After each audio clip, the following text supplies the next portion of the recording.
Greetings from Disability Rights Iowa and the Iowa Secretary of State. I'm here today to talk to you about polling place accessibility. Voters with disabilities are just as politically active as any other demographic. Unfortunately, not all polling places were built with accessibility in mind, and can discourage people with disabilities from voting. If a voter with a disability encounters a barrier, they are less likely to vote in person in future elections. As a poll worker, it is your duty to provide voters with an accessible venue to exercise their right to vote. So, let's see what you can do to ensure that your polling location is accessible to all voters. We'll look at this in 3 sections: outside, entrances, and interior. Let's start our accessibility check on the outside of the building. Parking lots should have 1 accessible spot for every 25 regular spaces. There should be a minimum of 1 van space, and 2 accessible spaces can share 1 van aisle. Accessible spaces must be clearly marked, and if there's no sign present, cones can temporarily mark a spot as accessible. The path from parking to the polling location should be relatively level. Remember, if a defect is more than a 1/4 inch high, consider marking an alternate route or covering the gap. All ramps must be 36 inches wide and can have no more than a 1 in 12 slope. The ramp should also rise no more than 30 inches between landings.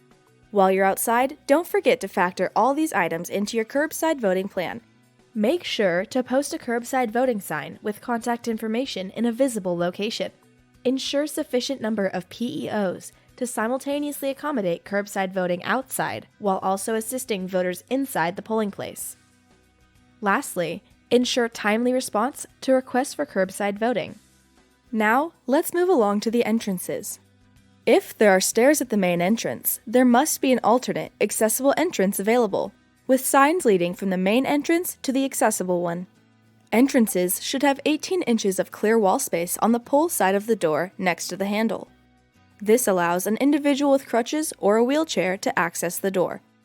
Entryways must be at least 36 inches wide, with handles at 48 inches from the ground.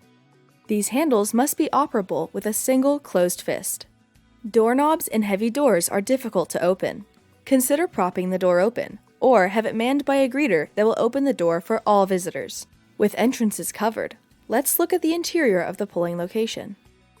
First and foremost, to be prepared for every voter, you must ensure that you've set up an ADA accessible voting machine prior to the opening of the polls.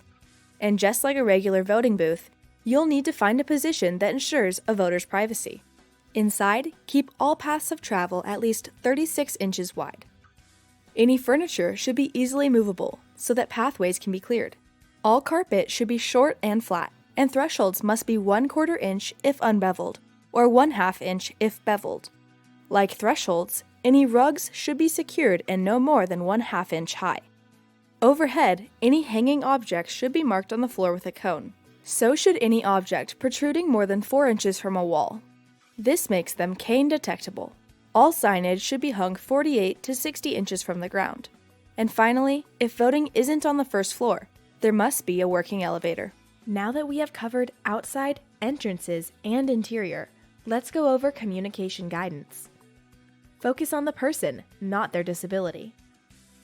Help if asked, not before. Communicate with the individual, not their interpreter or attendant. Don't make decisions on behalf of individuals with disabilities. And use person-first language until asked to use identity-first language, referring to the person before the disability. So there you have it, a quick guide to accessible polling places, brought to you courtesy of your friends at Iowa Secretary of State and Disability Rights Iowa. For more information, visit any of the sites on your screen, and thank you for helping make sure every eligible Iowa voter has access to the polls.